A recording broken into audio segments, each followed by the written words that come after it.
ಆಮೇಲೇನಾಯ್ತು ದೇವಿ ದೇವಕಿ? ಮಹಾರಾಜ ವಸುದೇವ ನಿಮ್ಮ ಪುತ್ರನ ಎಲ್ಲ ಕರ್ಕೊಂಡು ಹೋದ್ರು? ಯಶೋದೆ, ನಾನು ನನ್ನ ಪುತ್ರನಿಗಾಗಿ ಏನು ಬೇಕಾದರೂ ಮಾಡುತ್ತೇನೆ, ಆದರೆ ಅಸತ್ಯ ನುಡಿಯಲಾರೆ. ಆ ರಾತ್ರಿ ಮಹಾರಾಜ ವಸುದೇವ ನನ್ನ ಕಂದನನ್ನು ಯಾರ ಮನೆಗೆ ಬಿಟ್ಟರೋ ನನಗೆ ತಿಳಿಯದು. ದೇವಕಿ ಅಕ್ಕ, ನಿಮ್ಗೆ ಸತ್ಯ ಏನು ಅನ್ನೋದು ಗೊತ್ತಿಲ್ಲ ಅನ್ನೋದನ್ನ ನೀವೇ ಈಗ ಸ್ವೀಕರಿಸ್ತಿರುವಾಗ ಮತ್ತೆ ನೀವು ಯಾವ ಆಧಾರದ ಮೇಲೆ ನನ್ನ ಕೃಷ್ಣನ ನಿಮ್ಮ ಮಗ ಅಂತಿದ್ದೀರಾ? ಯಶೋದೆ, ನಂದರಾಜ ನಮ್ಮ ಪರಮ ಹಿತೈಷಿ, ಮಹಾರಾಜ ವಸುದೇವರಿಗೆ ಆತ್ಮೀಯ ಮಿತ್ರರು. ಇಂತಹ ಸಮಯದಲ್ಲಿ ಮನುಷ್ಯ ಕೇವಲ ತನ್ನ ಮಿತ್ರರ ಮನೆಗೆ ಹೋಗಲು ಸಾಧ್ಯ. ದೇವಿಕೆ ಅಕ್ಕ, ನಾವು ಸ್ತ್ರೀಯರು ನಮ್ಮ ಚಿನ್ನದ ಹಾರನ ಕಳ್ಕೊಂಡಾಗ ನಾವದನ್ನ ಗಡಿಬಿಡಿಯಲ್ಲಿ ಮಡಿಕೆಗಳಲ್ಲಿ ಹುಡುಕ್ತೀವಿ. ನನಗೆ ನಿಮ್ ಬಗ್ಗೆ ತುಂಬಾನೇ ಅನುಕಂಪ ಇದೆ, ಆದ್ರೆ ನಿಮ್ಮ ಈ ಅನುಮಾನಕ್ಕೆ ಯಾವ ಆಧಾರನೂ ಇಲ್ಲ. ಯಶೋದೆ, ಆ ರಾತ್ರಿ ಕೃಷ್ಣನಿಗೆ ನೀನೇ ಜನ್ಮ ನೀಡಿದೆ ಎಂದು ಯಾವ ಆಧಾರವೂ ಇಲ್ಲ. ಅಂದ್ರೆ ನಿಮ್ ಮಾತಿನ ಅರ್ಥ ಇದ ಈ ಅಮ್ಮ, ಈ ಅಣ್ಣ, ಸಂಪೂರ್ಣ ಗೋಕುಲವಾಸಿಗಳು ಎಲ್ರೂ ಸುಳ್ಳು ಹೇಳ್ತಿದ್ದಾರೆ ಅಂತ? ಇಲ್ಲ, ನನ್ನ ಮಾತಿನ ಅರ್ಥ ಅದಲ್ಲ. ಆದರೆ ಹೀಗೂ ಇರಬಹುದು. ಆ ರಾತ್ರಿ ಗೋಕುಲದಲ್ಲಿ ನಡೆದಿದ್ದೆಲ್ಲವನ್ನು ಯಾರೂ ನೋಡದೇ ಇರಬಹುದು. ನೀವ್ ಏನ್ ಹೇಳೋಕ್ ಹೊರಟಿದ್ದೀರಾ? ಏನಾಯ್ತು ಆ ರಾತ್ರಿ ಗೋಕುಲದಲ್ಲಿ? ಮಹಾರಾಜ ವಸುದೇವ ನನಗೆ ಹೇಳಿದ್ದರು. ಆ ರಾತ್ರಿ ಅವರು ನನ್ನ ಕಂದನೊಂದಿಗೆ ಗೋಕುಲಕ್ಕೆ ಬಂದಾಗ ಗೋಕುಲದಲ್ಲಿರುವ ಜನರೆಲ್ಲರೂ ಗಾಢವಾದ ನಿದ್ರೆಗೆ ಜಾರಿದ್ದರು.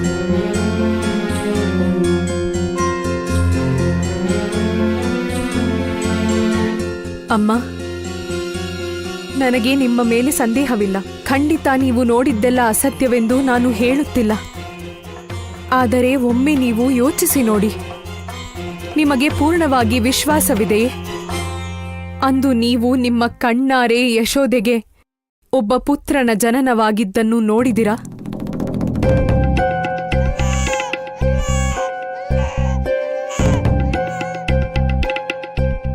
ಮಹಾರಾಣಿ, ನಿಜ ಏನು ಅಂದ್ರೆ ಮಗು ಅಳೋದ್ ಕೇಳಿದ್ಮೇಲೇನೆ ನಂಗೆ ಎಚ್ಚರ ಆಗಿದ್ದು. ಆವಾಗ ಗೊತ್ತಾಯ್ತು ಯಶೋದೆಗೆ ಮಗ ಹುಟ್ಟಿದಾನೆ ಅಂತ.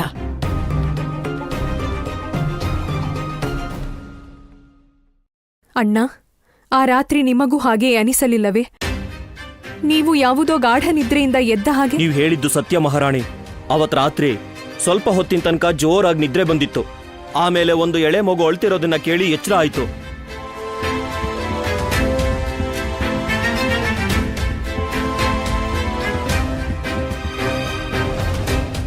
ಅಷ್ಟಮಿಯ ಆ ರಾತ್ರಿಯಂದು ನೀವೆಲ್ಲರೂ ನಂದರಾಜನ ಮನೆಯ ಮುಂದೆ ನೆರೆದಿದ್ದಿರಿ. ಆದರೆ ಯಾರಿಗೂ ಕೂಡ ಪೂರ್ತಿ ವಿಶ್ವಾಸದಿಂದ ಹೇಳಲಾಗುತ್ತಿಲ್ಲ. ಆ ರಾತ್ರಿ ನಿದ್ರಿಸದವರಿದ್ದೀರಾ?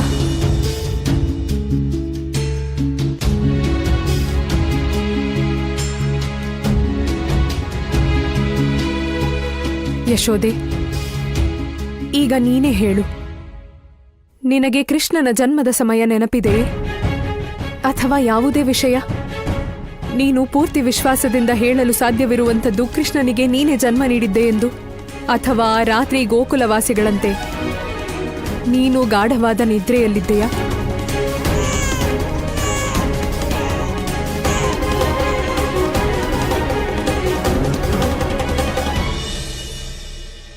ಪ್ರಭು, ನೀವಿದನ್ನು ಇಷ್ಟಕ್ಕೆ ನಿಲ್ಲಿಸಿ. ಒಬ್ಬ ತಾಯಿಯ ಮಮತೆ ಇನ್ನೊಬ್ಬ ತಾಯಿಯ ಮಮತೆಯನ್ನು ಸೋಲಿಸುತ್ತಿದೆ. ಇದನ್ನು ಜಗತ್ತಿನ ಯಾವ ತಾಯಿಯೂ ಒಪ್ಪುವುದಿಲ್ಲ. ಏಕೆಂದರೆ ಮಾತೆ ಯಶೋದೆಯ ಗೆಲುವು ಎಂದಿಗೂ ದೇವಕಿಯ ಸೋಲಾಗಬಾರದು. ಹಾಗೆ ದೇವಕಿಯ ಗೆಲುವು ಮಾತೆ ಯಶೋದೆಗೆ ಸೋಲಾಗಬಾರದು. ಪ್ರಭು, ಇಂದು ಇಬ್ಬರು ಮಾತೆಯರಲ್ಲಿ ಯಾರ ಮಮತೆಗೆ ಅಹಿತವಾದರೂ ಈ ಜಗತ್ತಿನಲ್ಲಿ ಒಂದು ದೋಷಿತ ಪರಂಪರೆಯ ಆರಂಭವಾಗುತ್ತದೆ. ಇಲ್ಲ ದೇವಿ, ಇಂದು ಈ ಘಟನೆಯಿಂದ ಕಲುಷಿತ ಪರಂಪರೆಗಳು ಹುಟ್ಟುವುದಿಲ್ಲ, ಖಂಡಿಸಲ್ಪಡುತ್ತವೆ. ಇಂದು ಇಡೀ ಜಗತ್ತಿಗೆ ಇದು ಅರ್ಥವಾಗುತ್ತದೆ. ಅಮ್ಮನಾದವಳು ಜನ್ಮ ನೀಡುವವಳಾದರೂ ಅಥವಾ ಪಾಲನೆ ಮಾಡಿದವಳಾದರೂ ಅವಳ ಸಂತಾನದ ಮೇಲೆ ಅವಳಿಗೆ ಸಂಪೂರ್ಣ ಅಧಿಕಾರವಿರುತ್ತದೆ. ಏಕೆಂದರೆ ತಾಯಿ ಯಾರಾದರೂ ಆಗಿರಲಿ, ಅವಳು ಕೇವಲ ತಾಯಿಯಾಗಿರುತ್ತಾಳೆ. ದೇವಿ ದೇವಕಿ, ನೀವ್ ಸತ್ಯ ಹೇಳ್ತಿದ್ದೀರಾ. ಸಂಪೂರ್ಣ ಗೋಕುಲವಾಸಿಗಳ ತರ ಆ ರಾತ್ರಿ ಕೃಷ್ಣ ಹುಟ್ಟಿದಾಗ ನಾನು ಸಹ ಗಾಢ ನಿದ್ರೆಯಲ್ಲಿದ್ದೆ.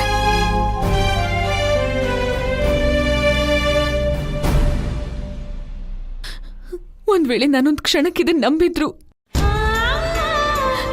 ಕೃಷ್ಣನಿಗೆ ನಾನ್ ಜನ್ಮ ಕೊಟ್ಟಿಲ್ಲ ಅಂತ, ಮಹಾರಾಜ ವಸುದೇವ ಅವನನ್ನ ಮಥುರೆಯಿಂದ ಇಲ್ಲಿ ಕರ್ಕೊಂಡು ಬಂದಿದ್ರು ಅಂತ, ಹಾಗಾದ್ರೆ ನನ್ನ ಮಗು ಎಲ್ಲಿ?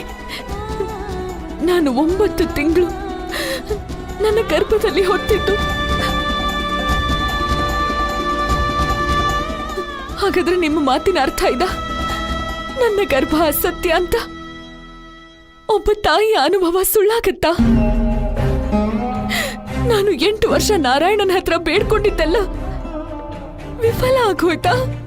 ನಾರಾಯಣನನ್ನು ಕೊಟ್ಟಂತಹ ಆಶೀರ್ವಾದ ಸುಳ್ಳಾಗಿತ್ತ? ಅಥವಾ ರಾತ್ರಿ ನಾನು ಯಾರಿಗೂ ಜನ್ಮ ಕೊಟ್ಟೇ ಇಲ್ವಾ? ಇಲ್ಲ ಯಶೋದೆ, ನನ್ನ ಮಾತಿನ ಅರ್ಥ ಅದಲ್ಲ. ಆ ರಾತ್ರಿ ಸತ್ಯವಾಗಲು ನಡೆದಿದ್ದೇನು ನನಗೆ ತಿಳಿದಿಲ್ಲ. ಆದರೆ ಮಹಾರಾಜ ವಸುದೇವ ಮರಳಿ ಮಥುರೆಗೆ ಬಂದಾಗ ಅವರು ತಮ್ಮೊಂದಿಗೆ ಹೆಣ್ಣು ಮಗುವನ್ನು ತಂದಿದ್ದರು. ಹೆಣ್ಣ? ಹೌದು ಯಶೋದೆ, ಖಂಡಿತ ನಿನ್ನ ನಂಬಿಕೆ ಸುಳ್ಳಲ್ಲ, ನಿನಗಾದ ಅನುಭವ ಕೂಡ ಸುಳ್ಳಲ್ಲ. ಆದರೆ ನನಗನಿಸುತ್ತದೆ ಆ ರಾತ್ರಿ ನೀನು ಕೃಷ್ಣನಿಗಲ್ಲ, ಒಬ್ಬಳು ಹೆಣ್ಣು ಮಗುವಿಗೆ ತಾಯಿಯಾದೆ. ಏನು? ಮತ್ತೆ ಎಲ್ಲಿದ್ದಾಳೆ ಆ ಬಾಲಕಿ?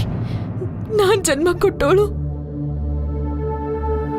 ನನ್ನ 8ನೇ ಮಗುವೆಂದುಕೊಂಡು ಕಂಸನು ಅವಳನ್ನು ಕೊಲ್ಲಲು ಪ್ರಯತ್ನಿಸಿದ. ಆದರೆ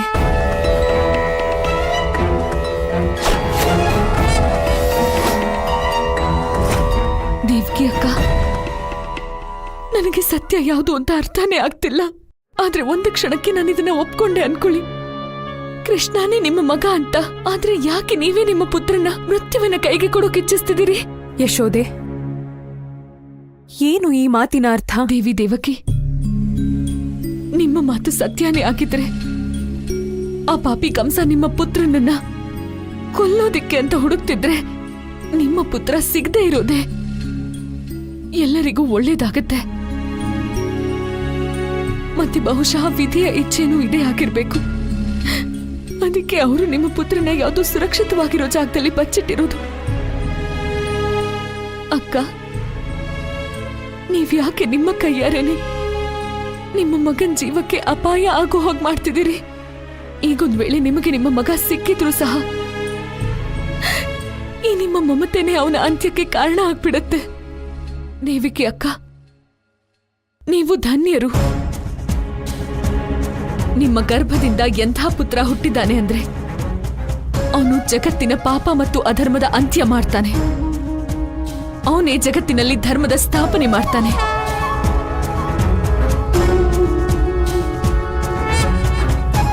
ದೇವಿ ದೇವಕಿ, ನಿಮ್ಮ ಪುತ್ರನ ಪ್ರತೀಕ್ಷೆ ಕೇವಲ ನೀವಷ್ಟೇ ಅಲ್ಲ, ಬದಲಾಗಿ ಇಡೀ ಜಗತ್ತೇ ಮಾಡ್ತಿದೆ. ದೇವಿ ದೇವಕಿ, ನಾವೆಲ್ಲ ಗೋಕುಲವಾಸಿಯರು ನಿಮ್ಮ ಪುತ್ರನ ಕ್ಷೇಮಕ್ಕಾಗಿ ಸದಾ ಪ್ರಾರ್ಥನೆ ಮಾಡ್ತಿರ್ತೀವಿ. ಮತ್ತೆ ನೀವು ನೋಡ್ತೀರಿ, ನಿಮ್ಮ ಕಂದ ಬೇಗನೆ ನಿಮ್ಮ ಹತ್ರ ಬರ್ತಾನೆ.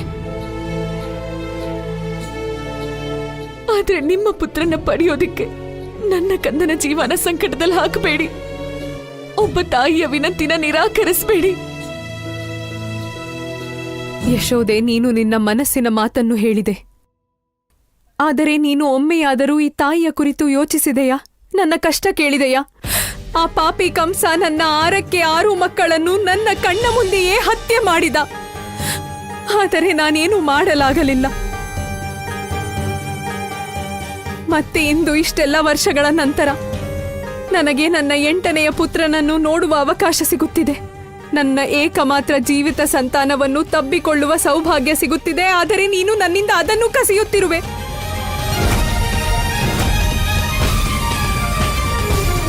ಇಲ್ಲ, ಸಾಧ್ಯವಿಲ್ಲ. ಯಶೋದೆ, ಇಂದು ನಾನು ನನ್ನ ಪುತ್ರನನ್ನು ನೋಡದೆ ಇಲ್ಲಿಂದ ಹೋಗುವುದಿಲ್ಲ. ದೇವಿ ದೇವಕಿ,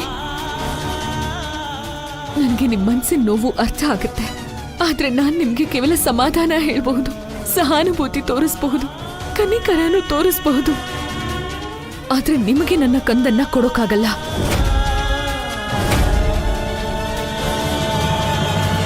ನಿಮ್ಗೆ ಭಾಷೆ ಕೊಡ್ತೀನಿ. ಪೂರ್ತಿ ಗೋಕುಲ ನಿಮ್ಮ ಪುತ್ರನ ಹುಡುಕೋದ್ರಲ್ಲಿ ನಿಮಗೆ ಸಹಾಯ ಮಾಡುತ್ತೆ. ಆದ್ರೆ ನೀವ್ ನಿಮ್ಮ ಹಠನ ಬಿಟ್ಟು ಬಿಡಿ. ನಿಮ್ಮ ಸಂತಾನ ಗೋಕುಲದಲ್ಲಿಲ್ಲ. ಇಲ್ಲ ಯಶೋದೆ, ನಾನು ನಿನ್ನ ಎಲ್ಲ ಮಾತನ್ನೂ ಒಪ್ಪುತ್ತೇನೆ. ಆದರೆ ಇದನ್ನಲ್ಲ. ನನ್ನ ಮಮತೆ ಸುಳ್ಳು ಹೇಳುತ್ತಿಲ್ಲ ಯಶೋದೆ. ನನಗೆ ಗೊತ್ತು ನನ್ನ ಕಂದ ಇಲ್ಲೇ ಇದ್ದಾನೆಂದು. ಇದೇ ಮನೆಯಲ್ಲಿದ್ದಾನೆ. ದೇವಿ ದೇವಕಿ, ಇದು ನಿಮ್ಮ ಭ್ರಮೆ. ಇಲ್ಲಿ ಕೇವಲ ನನ್ನ ಕೃಷ್ಣ, ನನ್ನ ಕಂದ ಇರ್ತಾನೆ, ನಿಮ್ಮ ಪುತ್ರ ಅಲ್ಲ. ನೀನು ಅವನನ್ನು ಹೇಗಾದರೂ ಕರೆಯಬಹುದು, ಆದರೆ ಅವನು ನನ್ನ ಕಂದನೆ. ಕೃಷ್ಣ ನನ್ನ ಮಗ. ನಾನು ಅವನಿಗೆ ಜನ್ಮ ನೀಡಿದ್ದೇನೆ ಯಶೋದೆ. ನಾನು ಅವನಿಗೆ ಅಮ್ಮ. ಅವನು ನನ್ನ ಪುತ್ರ. ದೇವಿ ದೇವಕಿ, ನಿಮ್ಗೆ ಭ್ರಮೆ ಆಗಿದೆ.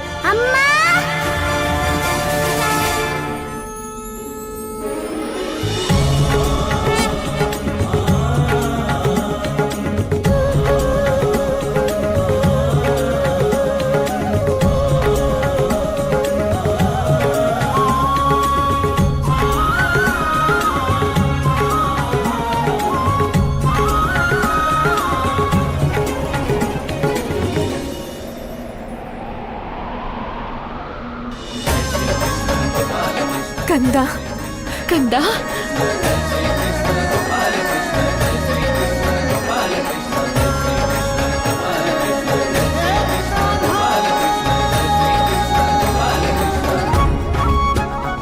ಕಂದ,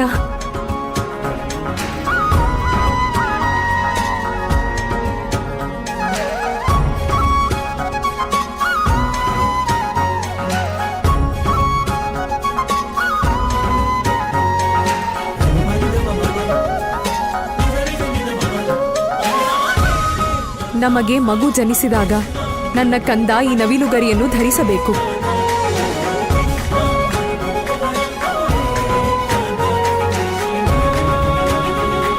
ಯಶೋದೆ, ಯಶೋದೆ, ಈ ನವಿಲುಗರಿ ನೋಡಿದೆಯಾ? ನನಗೆ ಯಾವಾಗಲೂ ಒಂದು ಅಭಿಲಾಷೆ ಇತ್ತು, ನನ್ನ ಕಂದ ನನ್ನ ನವಿಲುಗರಿ ಧರಿಸಬೇಕೆಂದು. ಇದು ಅದೇ ನವಿಲುಗರಿ.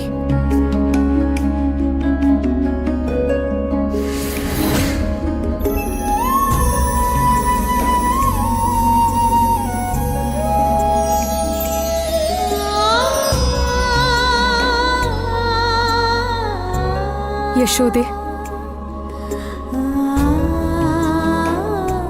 ಈ ನವಿಲುಗರಿ ನನ್ನ ಮಮತೆಯ ಪ್ರತೀಕ, ನನ್ನ ಪ್ರೇಮ ಮತ್ತು ವಾತ್ಸಲ್ಯದ ಧ್ವಜ.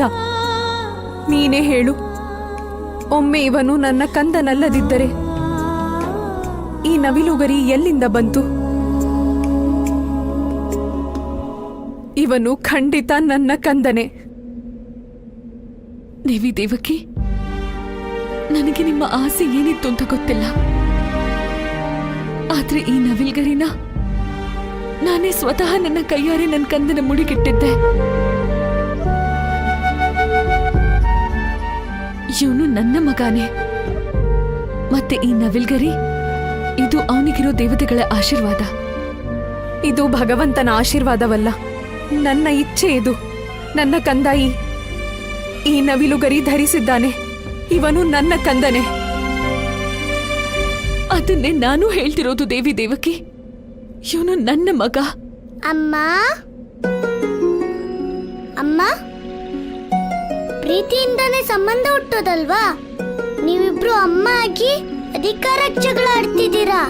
ಇಷ್ಟು ವರ್ಷಗಳ ಪ್ರತೀಕ್ಷೆಯ ನಂತರ ನೀನು ಸಿಕ್ಕಿರುವೆ.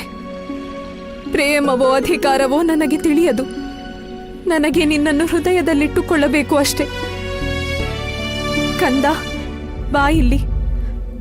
ನಿನ್ನ ಅಮ್ಮನ ಮಡಿಲಿಗೆ ಬಾ. ಕಂದ, ನೀನೀಗ ಇಷ್ಟು ದೊಡ್ಡವನಾಗ್ಬಿಟ್ಯಾ? ನಿಮ್ಮ ಅಮ್ಮನ್ಗೆ ಪ್ರೇಮ ಮತ್ತು ಅಧಿಕಾರದ ಬಗ್ಗೆ ಹೇಳ್ಕೊಡೋ ಅಷ್ಟು ನೀನು ಮನೆಗೆ ಬರ್ತಿದ್ದ ಹಾಗೆ ನಿನ್ನ ಅಮ್ಮನ ಮಡಿಲ್ ಸೇರ್ತೀಯ ಅಲ್ವಾ?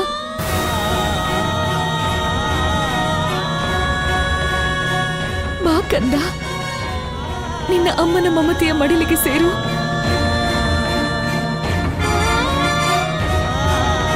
ಬಾ ಕಂದ. ಪ್ರಭು,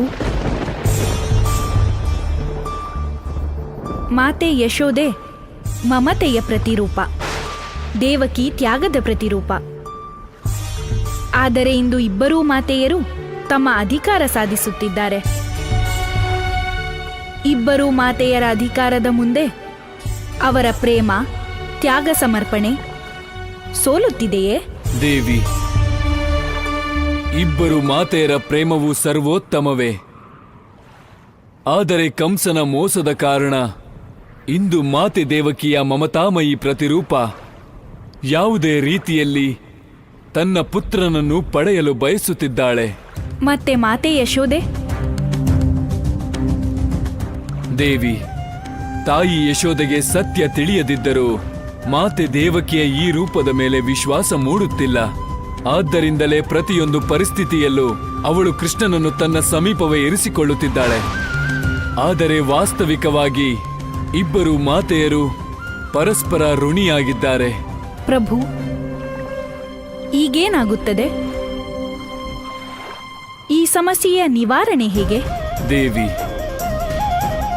ಕಂಸ ಯಾರಿಗಾಗಿ ಈ ಜಾಲ ರಚಿಸಿದ್ದಾನೋ ಅದೇ ಕೃಷ್ಣನೇ ಈಗ ಈ ಸಮಸ್ಯೆಯನ್ನು ಅಂತ್ಯಗೊಳಿಸಬಲ್ಲ. ಇಲ್ಲಮ್ಮ, ನಾನು ನಿನ್ ಹೃದಯದಲ್ಲೂ ಇರಲ್ಲ, ಮತ್ ನಿನ್ ಮಡಿಲಿಗೂ ಬರಕ್ಕಾಗಲ್ಲ.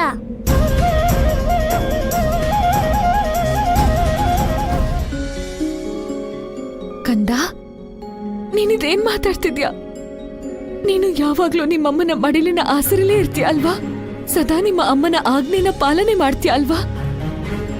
ಆದ್ರೆ ಇವತ್ತು ನಾನ್ ನನ್ನ ಜೀವನದಲ್ಲಿ ಮಾಡಿರೋದು ಒಂದೇ ಕೆಲ್ಸ, ಮತ್ತದು ನಿನ್ನ ಲಾಲನೆ ಪಾಲನೆ. ಕಂದ, ಈ ನಿರ್ಭಾಗ್ಯ ತಾಯಿ ನಿನಗೆ ಜನ್ಮ ನೀಡಿದ್ದಾಳೆ. ಅಮ್ಮ, ಒಂದ್ ಮಗುಗೆ ಅಮ್ಮ ಅಂದ್ರೆ ಅಮ್ಮನೇ ಅಲ್ವಾ? ಜನ್ಮ ನೀಡೋಳು, ಪಾಲನೆ ಮಾಡೋಳು ಅಂತ ಇರಲ್ಲ ಅಲ್ವಾ ಅಮ್ಮ? ಪ್ರೀತಿಯಿಂದನೇ ಸಂಬಂಧ ಹುಟ್ಟೋದಮ್ಮ. ಈಗ ನೀನೇ ನೋಡಮ್ಮ, ಆ ತಾಯಿ ನನ್ಗೆ ಜನ್ಮ ನೀಡಿಲ್ಲ, ನನ್ನ ಬೆಳೆಸಿಲ್ಲ. ಆದ್ರೂ ಅವಳು ನನ್ಗಮ್ಮನೇ, ಯಾಕಂದ್ರೆ ಅವಳು ನನ್ನ ಮಗ ಅನ್ಕೊಂಡಿದ್ದಾಳೆ. ಅವಳು ನನ್ನ ಪ್ರೀತಿ ಮಾಡ್ತಾಳೆ. ನನ್ ಮೇಲೆ ತಾಯಿ ಪ್ರೀತಿ ಇರೋ ಪ್ರತಿ ಸ್ತ್ರೀಗೂ ನನ್ ಮಗನೇ. ಅದಕ್ಕೆ ನಾನು ಎಲ್ರಿಗೂ ಮಗ.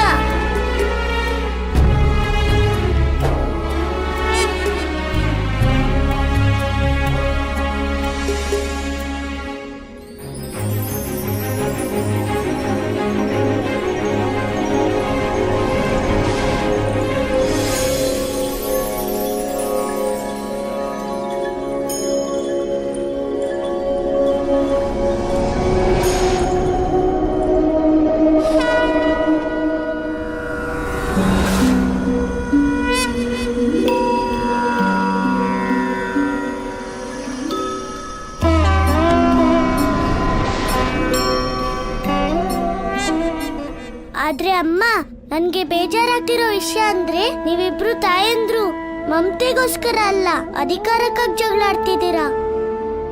ನನ್ ಯಾವ್ದಾದ್ರು ವಸ್ತುನ ಅಮ್ಮ? ಯಾರಾದ್ರೂ ಒಬ್ರಿಗೆ ಮಾತ್ರ ಸಿಗೋದಿಕ್ಕೆ?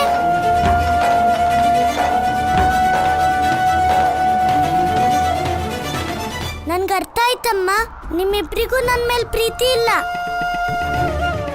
ಯಾಕಂದ್ರೆ ಪ್ರೇಮ ಅಂದ್ರೆ ತ್ಯಾಗ ಅಲ್ವಾ, ಅಧಿಕಾರ ಅಲ್ಲ. ನೀವಿಬ್ರು ನನ್ ಮೇಲೆ ಅಧಿಕಾರ ಚಲಾಯಿಸ್ತಿದ್ದೀರಾ. ನಿಮ್ಗೆ ನಿಮ್ ಚಿಂತೆ ಇದೆ, ನಂದಲ್ಲ. ಅದಕ್ಕೆ ನಾನು ಹೋಗ್ತಿದ್ದೀನಮ್ಮ, ಕಂಸ ಮಾವನ ಹತ್ರ ಹೋಗ್ತಿದ್ದೀನಿ. ನಂಗೆ ಗೊತ್ತಿದೆ ಅವ್ರು ನಂಗೆ ಕೆಟ್ಟದ್ ಮಾಡೋದಿಕ್ಕೆ ನನ್ನನ್ನು ಹುಡುಕ್ತಿದ್ದಾರೆ. ನಾನಿಲ್ಲಿ ಇಲ್ದೇ ಇದ್ರೆ ಆಗ ನೀವಿಬ್ರು ಹೀಗೆ ಜಗಳ ಆಡೋದು ಇಲ್ಲ.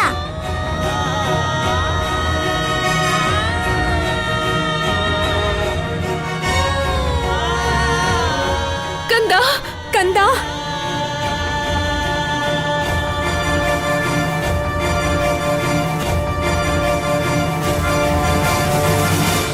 ಪ್ರಭು, ನಂದಪುತ್ರ ಏನು ಮಾಡುತ್ತಿದ್ದಾನೆ?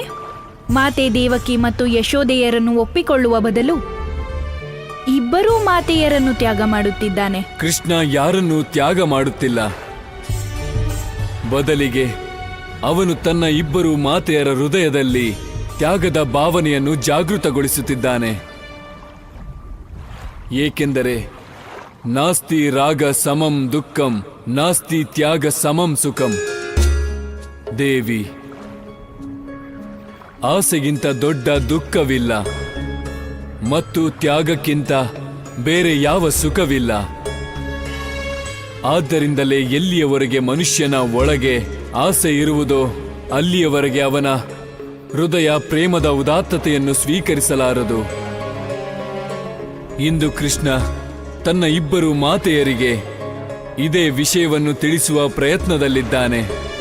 ಆಗಲೇ ತಾಯಿ ಯಶೋದೆ ಮತ್ತು ಮಾತೆ ದೇವಕಿಗೆ ಪ್ರೇಮದ ಉದಾತ್ತ ಭಾವ ಅರ್ಥಾತ್ ತ್ಯಾಗ ಭಾವವನ್ನು ಸ್ವೀಕರಿಸಲು ಸಾಧ್ಯ. ದೇವಕಿ ಅಕ್ಕ ನಮ್ಮ ಕಂದ ಹೋಗ್ತಿದ್ದಾನೆ. ತಡೀರಿ ಅವನನ್ನ. ಯಶೋದೆ, ಅವನು ನಿನ್ನ ಮಾತು ಕೇಳುತ್ತಾನೆ. ನಿನಗೆ ತಿಳಿದಿದೆ ಅವನನ್ನು ತಡೆಯುವುದು ಹೇಗೆಂದು. ಕಂದ, ನಿಲ್ಲು ಕಂದ.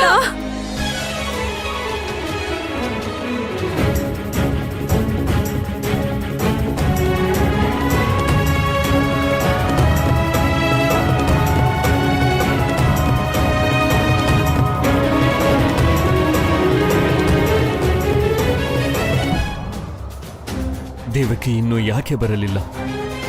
ಅವಳೇನಾದರೂ ಕೃಷ್ಣನನ್ನು ನಂದ ಗೋಕುಲದಲ್ಲಿ ಗುರುತಿಸಲು ಅವಳಿಗೆ ಹೇಗೆ ಸಾಧ್ಯ? ಕ್ಷಮಿಸು ಬಿಡು ಕಂದ. ಹಾ ಕಂದ, ಕ್ಷಮಿಸ್ಬಿಡು. ನಾನ್ ನನ್ನ ಅಧಿಕಾರಕ್ಕಾಗಿ ನಿನ್ ಪ್ರೀತಿ ಮರ್ತಿದ್ದೆ. ನಾನ್ ಕೇವಲ ಅಮ್ಮ ಅಂತ ಅನ್ನಿಸ್ಕೋಬೇಕು ಅಂತಿದ್ದೆ. ಆದ್ರೆ ನೀನ್ ಬಯಸೋದನ್ನ ನಾನ್ ಮರ್ತಿದ್ದೆ. ತಪ್ಪು ನಂದೇನೆ. ನನ್ನ ಕ್ಷಮಿಸ್ಬಿಡು ಕಂದ. ಇಲ್ಲ, ತಪ್ಪು ನನ್ನದು. ನಾನು ನಿನ್ನನ್ನು ನೋಡಿ ವಿವಶಳಾಗಿದ್ದೆ. ನನ್ನೊಳಗಿನ ಮಮತೆ ಯಾವ ರೀತಿಯಲ್ಲಾದರೂ ನಿನ್ನನ್ನು ಪಡೆಯಲು ಬಯಸುತ್ತಿತ್ತು, ನಿನ್ನ ಮೇಲೆ ಅಧಿಕಾರ ಹೊಂದಲು ಬಯಸುತ್ತಿತ್ತು. ಆದರೆ ಸತ್ಯವೇನೆಂದರೆ ನೀನು ಯಶೋದೆಯ ಕಂದ, ದೇವಕಿ ಕಂದ ಅಲ್ಲ. ನನ್ನನ್ನು ಕ್ಷಮಿಸಿಬಿಡು.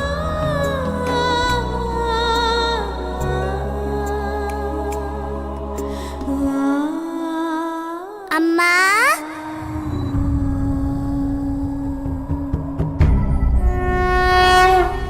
ಕ್ಷಮೆ ಕೇಳ್ಬೇಕಾಗಿರೋದು ನಾನಮ್ಮ.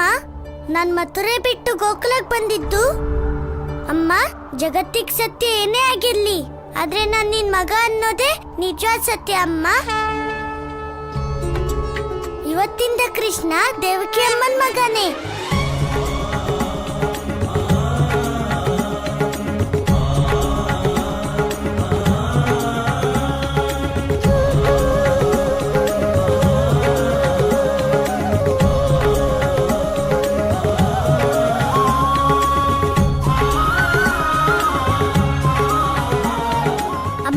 ಇದ್ರ ಅರ್ಥ ಏನಂದ್ರೆ ನಾನ್ ನಿನ್ ಮಗ ಅಲ್ಲ ಅಂತಲ್ಲ, ನಾನ್ ಯಾವಾಗ್ಲೂ ನಿನ್ ಮಗ ಆಗೇ ಇರ್ತೀನಿ. ಅಲ್ವಾ ಅಮ್ಮ? ಕಂದ, ಅಲ್ವಾ ಅಮ್ಮ? ನೀವಿಬ್ರು ನಿಮ್ ಮಗನ ಪ್ರೀತಿಯಿಂದ ತಪ್ಕೊಳಲ್ವಾ ಅಮ್ಮ?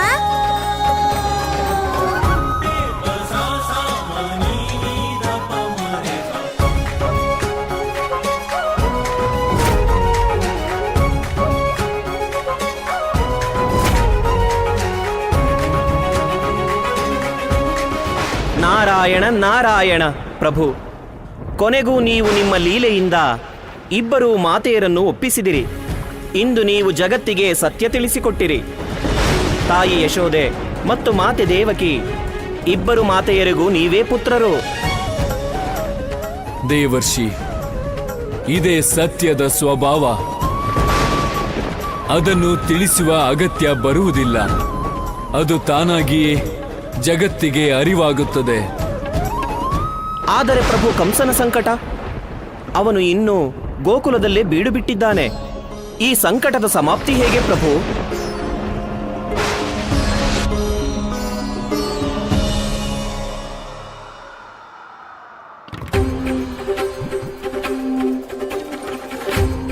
ಅಮ್ಮ, ನೀವಿಬ್ರು ನನ್ನನ್ನ ನಿಮ್ ಮಗ ಅಂತ ಸ್ವೀಕಾರ ಮಾಡಿದ್ರಿ.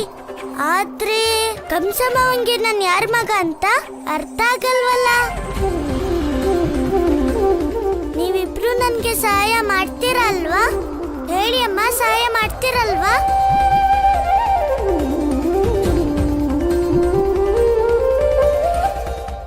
ಬನ್ನಿ ಅಮ್ಮ, ಕಂಸ ಮಾವನ್ ಭ್ರಮೆನ ದೂರ ಮಾಡೋಣ.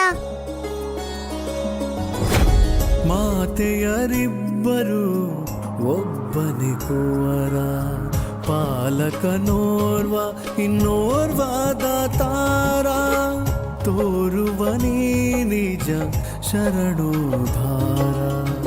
ಪಾಲಕನೋರ್ವ ಇನ್ನೋರ್ವ ದಾತಾರ. ಆ ಭಗವಂತನ ಇಚ್ಛೆ ಏನಿದೆಯೋ ತಿಳಿಯುತ್ತಿಲ್ಲ. ಇನ್ನು ಯಾವ ಅನರ್ಥ ಕಾದಿದೆಯೋ. ಅನರ್ಥವಲ್ಲ ಮಹಾರಾಜ ವಸುದೇವ, ಅರ್ಥ.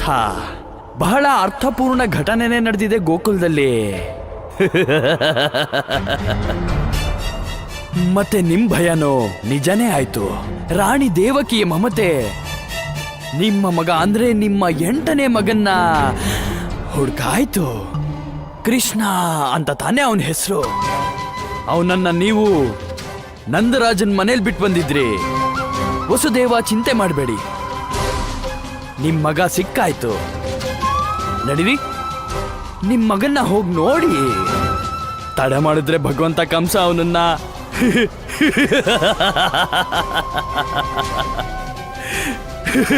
ಹತ್ಯೆ ಮಾಡಿದ್ರೆ ಕಷ್ಟ.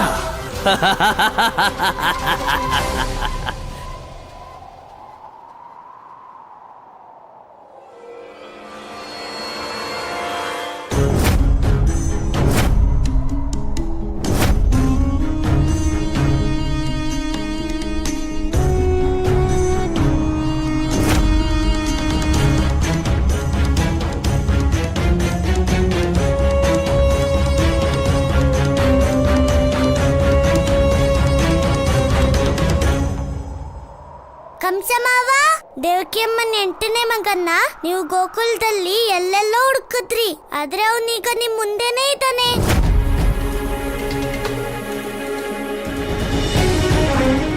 ಇನ್ನೆಲ್ಲೂ ಹುಡುಕ್ಬೇಡಿ ಮಾವ, ಅವನಿಲ್ಲೇ ಇದ್ದಾನೆ. ಅರ್ಥ ಆಗ್ಲಿಲ್ವಾ? ದೇವಕಿಯಮ್ಮನ 8ನೇ ಮಗನ್ನ ನೀವು ಇಲ್ಲಿ ಅಲ್ಲಿ ಎಲ್ಲ ಕಡೆ ಹುಡುಕ್ತಿದ್ರಿ. ಈಗ ಅವನು ನಿಮ್ ಕಣ್ಮುಂದೆನೇ ಇದ್ದಾನೆ. ನೀನು ನಂದನ ಕಂದ, ಅರ್ಥಾತ್ ದೇವಕಿಯ ಕಂದ.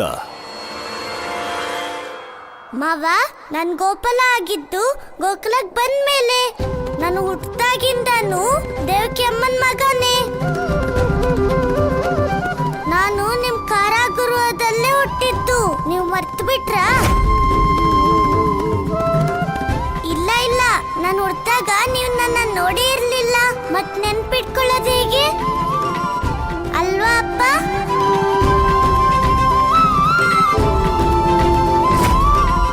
ಇದು ಯಾವ ಹೊಸ ಕಥೆ ತಾತಯ್ಯ?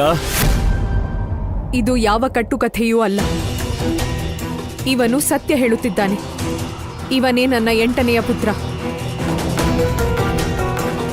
ಇವನಿಗೆ ನಾನು ಜನ್ಮ ನೀಡಿದ್ದು. ಕೃಷ್ಣನೇ ನನ್ನ ಪುತ್ರ. ಇಲ್ಲ ಮಹಾರಾಜ ಕಂಸ, ಕೃಷ್ಣ ನನ್ನ ಮಗ. ನೀವ್ ಬೇಕಾದ್ರೆ ಗೋಕುಲದಲ್ಲಿ ಯಾರನ್ನಾದ್ರೂ ಕೇಳಿ, ಯಶೋದೇನೆ ಕೃಷ್ಣನ ತಾಯಿ. ಸತ್ಯ ಸತ್ಯವಲ್ಲ. ಇವನು ನನ್ನ ಪುತ್ರ, ನಾನೇ ಇವನ ಮಾತೆ. ಎಲ್ಲರಿಗೂ ಗೊತ್ತು, ಗೋಕುಲಕ್ಕೆ ಗೊತ್ತು. ಇದು ಏನು ಇದೆಲ್ಲ?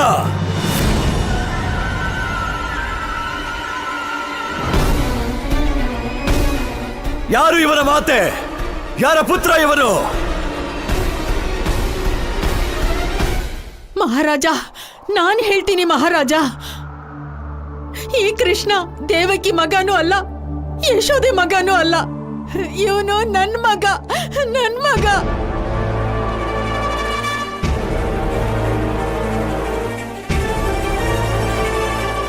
ಇಲ್ಲ ಮಹಾರಾಜ, ಈ ತುಂಟ ಕೃಷ್ಣ ನನ್ನ ಮಗ. ಇಲ್ಲ ಮಹಾರಾಜ, ಕೃಷ್ಣ ನನ್ನ ಮಗ. ಅಯ್ಯೋ, ನೀನೇನ್ ಹೇಳ್ತಿದ್ಯಾ? ಕೃಷ್ಣ ನನ್ ಮಗ, ನನ್ ಮಗ. ಕೃಷ್ಣ ನನ್ನ ಮಗ. ಕೃಷ್ಣ ನನ್ನ ಮಗ. ಕೃಷ್ಣ ನನ್ನ ಮಗ. ಕೃಷ್ಣ ನನ್ನ ಮಗ. ನನ್ನ ಮಗ. ಕೃಷ್ಣ ನನ್ನ ಮಗ.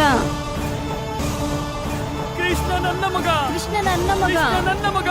ಕೃಷ್ಣ ನನ್ನ ಮಗ. ನನ್ನ ಮಗ. ಕೃಷ್ಣ ನನ್ನ ಮಗ. ಕೃಷ್ಣ ನನ್ನ ಮಗ. ಕೃಷ್ಣ ನನ್ನ ಮಗ.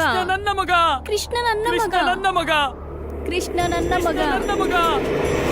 ನಿಮ್ಗೆ ಗೊತ್ತಿಲ್ಲ, ನಾನು ಇಡೀ ಜಗತ್ತಿಗೆ ಕಂದ, ಸಂಪೂರ್ಣ ಸೃಷ್ಟಿಗೆ ಪಾಲಕನೂ ಹೌದು. ಹಾಗಾಗಿ ನಾನು ಪೂತನಿಗೂ ಪುತ್ರನೇ. ಅವಳು ನನ್ನ ಕೊಲ್ಲಕ್ ನೋಡಿದ್ಲು, ಜೊತೆಗೆ ಗೋಪಿಕೆಯರನ್ನು ಕೊಲ್ಲಕ್ ನೋಡಿದ್ಲು. ನನ್ನ ಶೃಂಗಾರ ಮಾಡಿ ನನ್ನ ಸುಂದರವಾಗಿ ಮಾಡೋ ಗೋಪಿಕೆಯರನ್ನ. ಎಲ್ರಿಗೂ ಒಬ್ನೇ ದೇವ್ರು ಇರೋದಾದ್ರೆ ಒಬ್ಬ ಬಾಲಕ ಎಲ್ರಿಗೂ ಮಗ ಯಾಕಾಗೋದಿಲ್ಲ? ನಾನು ಎಲ್ರಿಗೂ ಪುತ್ರನೇ, ಆದ್ರೆ ಯಾರಿಗೂ ಪುತ್ರ ಅಲ್ಲ. ಕೃಷ್ಣ ನನ್ನ ಮಗ. ಕೃಷ್ಣ ನನ್ನ ಮಗ. ನನ್ನ ಮಗ.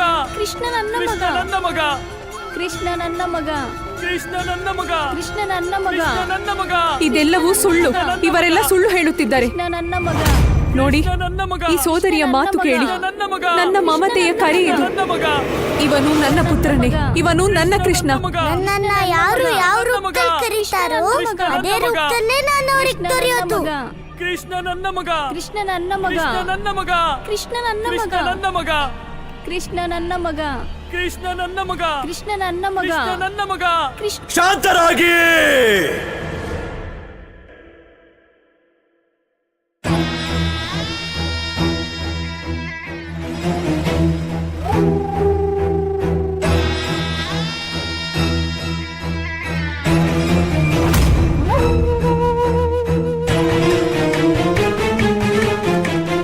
ನಾನಂದುಕೊಂಡೆ ನನ್ನ ಸೋದರಿಯ ಮಮತೆಗೆ ಯಾರ ಮಾಯೆಯು ಏನು ಮಾಡದು ಎಂದು. ಆದರೆ ನಿನಗೂ ಆ ಮೋಸಗಾರ ಮೋಸ ಮಾಡಿದ ಸೋದರಿ. ಯಾವ ಮೋಸ ಕಂಸ? ನಾನು ಸತ್ಯ ಹೇಳುತ್ತಿದ್ದೇನೆ. ಕೃಷ್ಣ ನನ್ನ ಕಂದನೆ. ಇಲ್ಲ, ನಿನಗೆ ತಿಳಿದಿಲ್ಲ. ಇವನನ್ನು ಯಾರು ಯಾವ ರೂಪದಲ್ಲಿ ಬಯಸುತ್ತಾರೋ ಅವರಿಗೆ ಇವನು ಅದೇ ರೂಪದಲ್ಲಿ ಪ್ರಾಪ್ತನಾಗುತ್ತಾನೆ.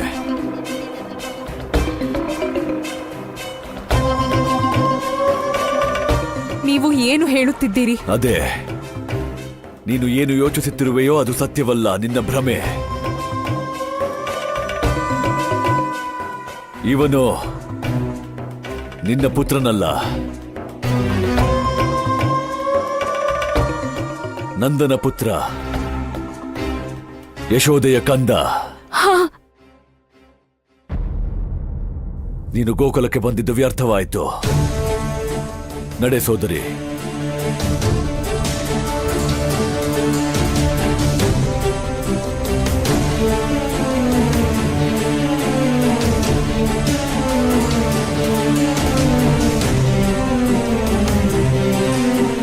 ಕಂದ, ಕಂದ.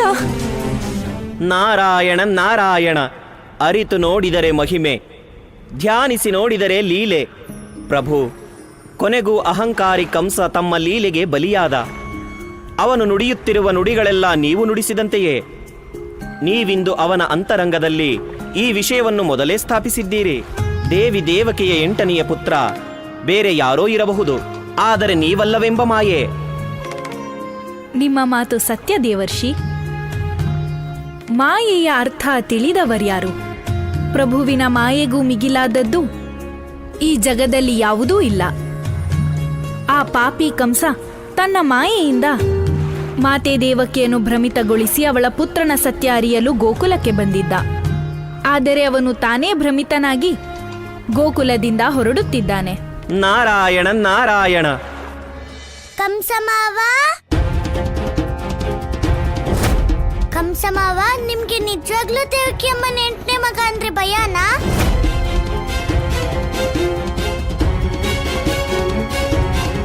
ನೀವು ಹೊರಟಿದ್ದೀರಿ, ಆದ್ರೆ ಇಲ್ಲಿ ತನಕ ನನ್ನ ಪ್ರಶ್ನೆಗೆ ಉತ್ತರನೇ ಕೊಡ್ಲಿಲ್ವಲ್ಲ. ಯಾವ ಪ್ರಶ್ನೆ? ನೀವಿಲ್ಲಿ ದೇವಕಿ ಅಮ್ಮನ 8ನೇ ಮಗನ ಹುಡ್ಕೋಕ್ ಬಂದಿದ್ರಾ ಅಥವಾ ನಿಮ್ ಭಯ ದೂರ ಮಾಡ್ಕೊಳಕ್ಕ?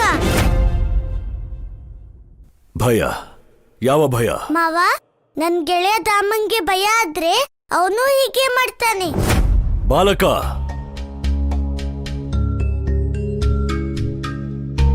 ಕಂಸಮಾವ, ನಾನ್ ಸುಮ್ನೆ ತಮಾಷೆ ಮಾಡ್ತಿದ್ದೆ. ನಿಮ್ ಅಳಿಯ ಅಲ್ವಾ, ಅದಕ್ಕೆ. ನಿಜವಾಗ್ಲೂ ನಿಮ್ಗೆ ಸ್ವಲ್ಪನೂ ಭಯ ಆಗಿಲ್ಲ ಅಲ್ವಾ ಕಂಸಮಾವ?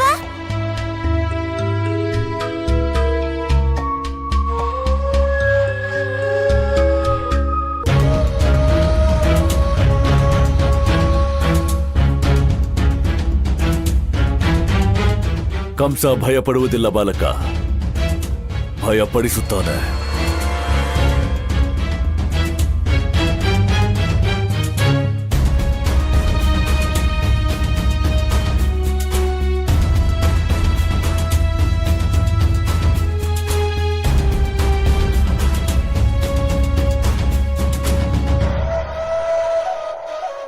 ಮಾವ, ನೀವು ಸತ್ಯ ಹೇಳಿದ್ರಿ. ಕೃಷ್ಣನ್ ಮಾವ ಯಾರಿಗೂ ಹೆದರೋದೇ ಇಲ್ಲ. ಧನ್ಯವಾದ ಮಾವ.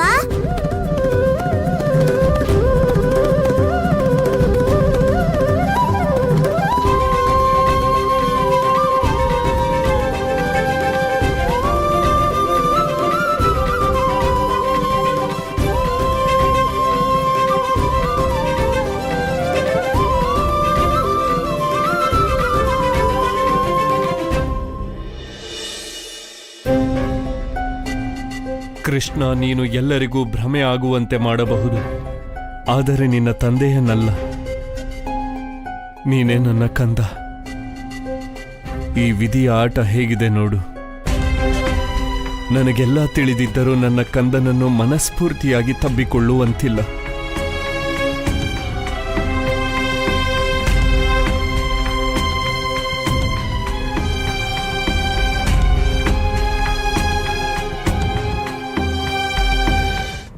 ನಾರಾಯಣ ನಾರಾಯಣ. ಇದೇನು ಪ್ರಭು? ಕಂಸ ಅಲ್ಲಿ ನೋಡಿದ್ದು ಅವನ ಕಲ್ಪನೆಯಾಗಿತ್ತೆ ಅಥವಾ ಭವಿಷ್ಯವೇ? ಅಥವಾ ಇದು ಕೇವಲ ಕಂಸನ ಭ್ರಮೆ ಮಾತ್ರವೇ ಪ್ರಭು? ದೇವರ್ಷಿ, ಕಂಸನ ಅಂತ್ಯ ಯಾವ ಕಲ್ಪನೆಯೂ ಅಲ್ಲ, ಭ್ರಮೆಯೂ ಅಲ್ಲ. ಬದಲಿಗೆ ಇದು ಜಗತ್ತಿನ ಅತಿದೊಡ್ಡ ಸತ್ಯವಾಗಿದೆ. ಯಾವ ಪ್ರಕಾರವಾಗಿ ಅಧರ್ಮದ ಅಂತ್ಯ ನಿಶ್ಚಿತವೋ ಅದೇ ಪ್ರಕಾರವಾಗಿ ಅಧರ್ಮಿ ಕಂಸನ ಅಂತ್ಯವು ನಿಶ್ಚಿತ.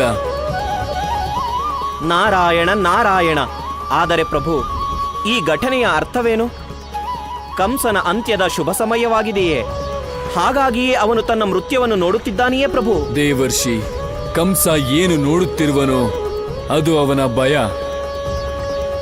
ಕೇವಲ ಈ ಜನ್ಮದ ಭಯವಲ್ಲ, ಬದಲಿಗೆ ಜನ್ಮ ಜನ್ಮಾಂತರದ ಭಯ. ಆ ಭಯ ಅಧರ್ಮದ ಅಂತಃಕರಣದಲ್ಲಿ ವಾಸವಾಗಿದೆ ಮತ್ತು ಅದು ಪ್ರತಿ ಕ್ಷಣವೂ ಮೃತ್ಯುವಿನತ್ತಲೇ ಸಾಗುತ್ತಿದೆ. ನಾರಾಯಣ ನಾರಾಯಣ. ತಮ್ಮ ಲೀಲೆಗೆ ಸಾಟಿ ಯಾವುದಿದೆ ಪ್ರಭು?